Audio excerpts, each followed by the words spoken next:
Hi there everyone, hope you are well. It is a lovely spring day here today, and today I want to talk about finding your why in your creative work.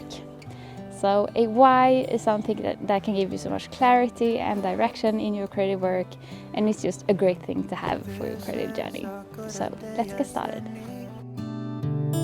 To start the rebuilding of life, the roads that lay open are many, when the old one's gone under the knife. So what do I mean when I say finding your why? Well, a why is a concept that is circling around quite a bit, have been for at least a couple of years. And if you're not familiar with it, it's the point of having a why is to connect with the core of your project, your creative work, whatever it is you're doing, and why you want to do it. So this can exist on two levels. So let's say, for example, that you're blogging about interior design. Then if someone asks you, well, why do you do it? You can answer this on two levels. First of all, you have the personal level, that is your personal why you want to blog about interior design. So it might be as simple as you like to write, you like interior design, and a blog is just a great way for you to explore those ideas and get a creative outlet in your life. But then you also have the deeper meaning or the broader message behind the blog that you have. So this is a level that is sort of above your blog, that is not the actual design tips, but more about your philosophy of what you do, why you do it, and what you sort of want to bring into the world by writing that blog. So these are the two levels we're going to talk about today when we are talking about finding your why. Today and not tomorrow, there's no time to borrow. Today is a good day to live. So let's start with your personal why. Why do you need it, and what's it for, and how do you find it? And I'm going to say that there's also a free worksheet that you can download on my website to go along with this video, or after you watched it, to find your own why. So check that out if you want a worksheet to go along with the video. So when you are finding your personal why, this is usually a little bit easier part. You are essentially just finding your own motivation behind doing a specific project. And the point with doing this is both to be able to remind yourself of why you're doing this when things get a little bit tough, when the going gets hard, and you for the moment feel uninspired and unmotivated, and you have to reconnect with, okay, why am I doing this? When that feels like something you have forgotten.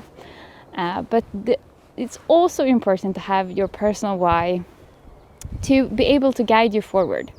So let's say, for example, that you are blogging about interior design because you like writing and you like interior design and you want to explore your ideas. Your point with the blog is not to become an interior designer. That is not really the purpose of the blog. That is not your personal why. It might be someone else's why, but it's not your personal why. So if someone then contacts you and say, hey, I really like your blog. Would you like to guide me as I'm doing my interior design of my living room, for example? Then you can come back to your why and ask yourself, okay, is this why I am doing this project? Is this something that I want to do? Is it connected with my purpose for this project? Or is this derailing me into a different direction that isn't really my direction, but maybe someone else's? So I think this is really important. It's something that I talk often with my coaching clients with, because there are so much advice out there when we're doing creative work, and usually that advice it sort of assumes that you have a specific purpose for it. So for example, there might be a lot of tips about people who are trying to turn a blog into a business, and if that's not your purpose, then that advice is not going to be very good for you. And I see often that people have been listening to advice that are for people who have a different purpose than they have for a creative project. And of course, it can be the reverse, that they really do want to turn it into a business. They want to turn it into something that they can work with clients. let's take the interior design example again. Maybe you ultimately want to become an interior designer. Then maybe it's not as important to work really much on your writing skills, for example. If writing is not really the thing that you're interested in, you could just as easily have a YouTube channel, for example, because it's the subject matter that is important to you, and it's the ultimate goal of working with clients that is important, not the exact medium.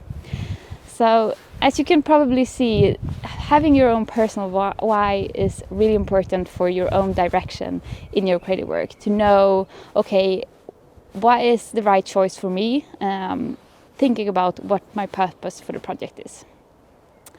So yes, it is important to have your personal why, but this is also often the slightly easier part in finding your why.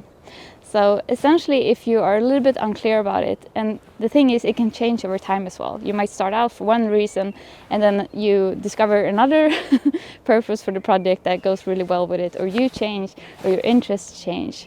So this can be an exercise to do multiple times through your creative journey.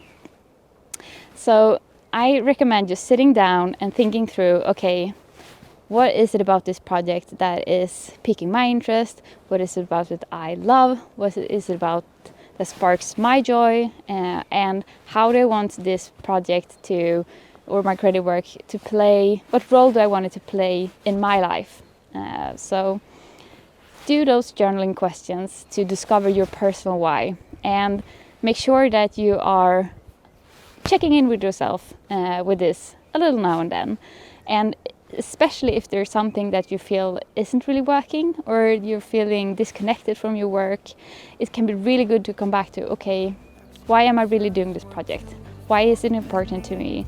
And is it just a momentary blip that I'm feeling uninspired, or it feels hard at the moment and I just have to keep going and put through that phase in the journey that is hard?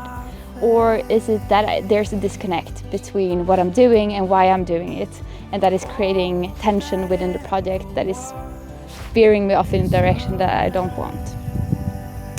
So that is finding your personal why. Today and not tomorrow, there's no time to borrow. Today, well, something's gotta give. Today is a good day. Today. So you have your personal why, and that is important, and that is giving you clarity and direction.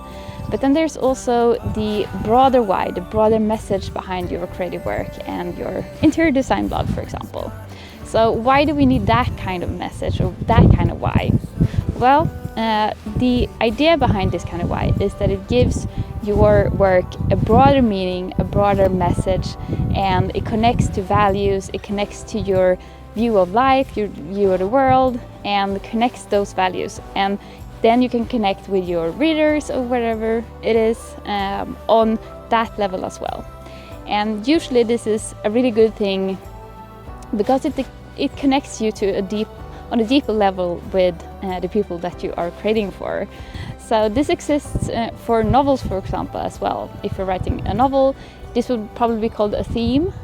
This is sort of the broader message behind what your novel really is about. And in that case, in the case of a novel, it might not be spelled out very directly. It might be something that you discover as you're writing the novel, but it's still an important part of it because that gives it a deeper meaning. It gives that, if you are talking about things on the surface level, it gives that deeper grounding in what kind of values you are pursuing, what kind of life it is you're talking about, what kind of view of the world you are having here. So let's say, for example, that you have this interior design blog and you are interested in sort of the very practical things about interior design. And this can be like, you know, what kind of colors to have in your pillows, very concrete things that you're like, what is my life and world philosophy to connect to this? So this can be a little bit tricky to figure out, especially in the beginning. But I promise you there is a connection to those broadest things, because both of those exist in your mind, but it can take some working out to find it and to articulate in a way that is sort of easy to communicate and that is clear for you as well. So when you are trying to find your broader message behind your work, I recommend starting out by just thinking about your own values, your own view of the world, your own experiences that you sort of bring into your life. Explore that for a while, just disconnected from your blog, and then try to find a connection. So for example, when I have been blogging and now coaching creatives in creative projects, when I started out, I was just doing it because I wanted more creativity in my life. I thought creativity was important, and over the years, over doing this, it has become more about living a slow and creative life, and about the fact that I believe that the world would be a better place if we had more slow and creativity in it. So for me, doing this work one-to-one with clients and also in these videos, in my blog, it is sort of part of me doing my little bit in turning the world into a slower and more creative place. And in also by helping you guys in your creative projects or in turning your life into a slow and creative life, I'm helping you share the message as well in the sort of extent to it, in the extension. So the point with the broader message is also that you can do multiple things and connect it through your broader message. So say, for example, that the interior design blogger, she figures out that there is a connection to environment. For example, she may be interested in the environment that we live in, and having sort of a connection between us as people and the environment. And then she, after a while, realizes that she's pretty interested in the environment, as in global warming, and doing something for the environment. And that, by connecting those things, it makes sense if she has the broader message that the environment is important. It's important on a global scale, but it's also important on a sort of living room level.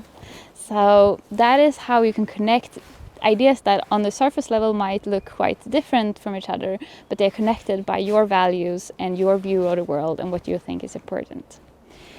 So if you're trying to find your broader message behind your creative work, start out by journaling out your own values, what you feel is important in the world, what makes you riled up, what makes your fire burn a little bit extra, some experience that you feel are really important to you. Explore these kind of things. And then when you have done that, come back to, okay, what is my creative project? What is it I do more on a concrete level? Whether it's sharing tips about creative work that I do, or if it's blogging about pillows, for example. And then see, okay, what about the practical things I do can connect to my broader values? And there might be a fuzzy connection at this level if you're just figuring this out. And that's completely okay. It's completely normal to have that connection be a little bit fuzzy in the beginning. But they are both products of your mind. They're both products of your view of life. So you can build on that connection that is a little bit fuzzy and make it clearer and more intentional. So it's not just that there's one right answer and you have to find it. It's also that you sort of create it. I think this is so often with finding ideas, for example, that we think we are just searching for an idea that it exists out there somewhere, while in reality it's maybe more about creating that idea. So creating the broader message and creating that connection between your broader values, your view of the world, and what you do in your blogging or whatever it is.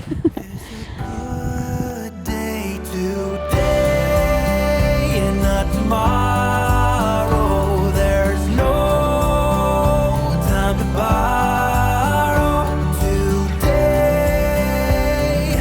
Well, something's gotta give today.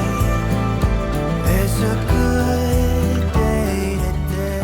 So in the worksheet that you can download on my website to go along with this video and finding your direction, I have a model that I call your abstraction levels in your creative work.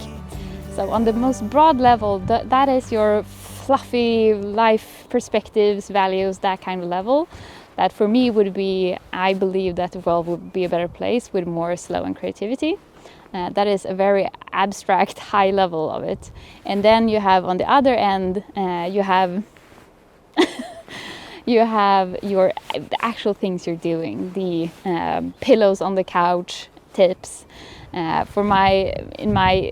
This video, for example, this is like the most practical levels. I make videos about how to find your why within your creative work, and then you can sort of bridge that gap between what you are finding on the very concrete level and on the value level. These are your levels of abstraction in your creative work.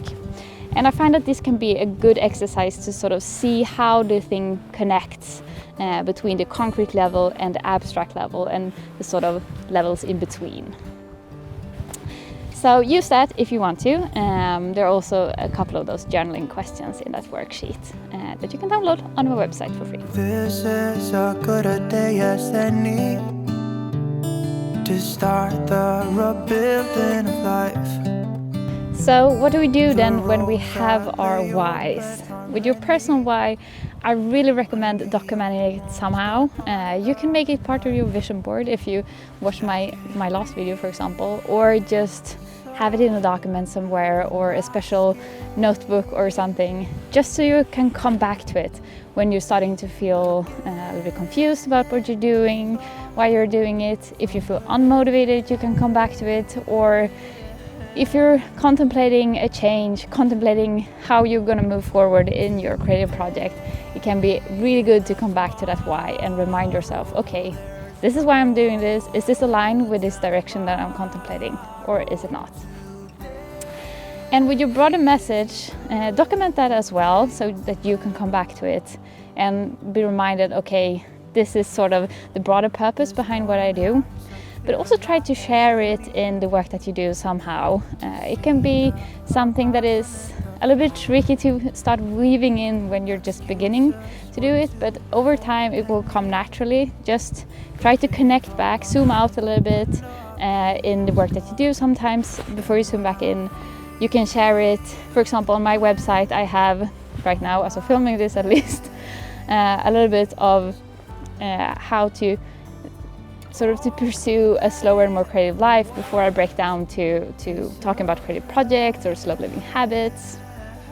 So I have that zoomed out on my website so that people know when they come and land on my page that, oh right, this is not just about tips about how to structure a workday, creative workday, it's more about, or it's also about how to pursue a slower and creative life, and in the extent a slower and creative world. So yeah, just weave it in with whatever it is you're doing and have that groundedness in your creative work, and it will be excellent. Today, well, something's gotta give. Today is a good day to live. So best of luck with finding your why if you're out there searching for it.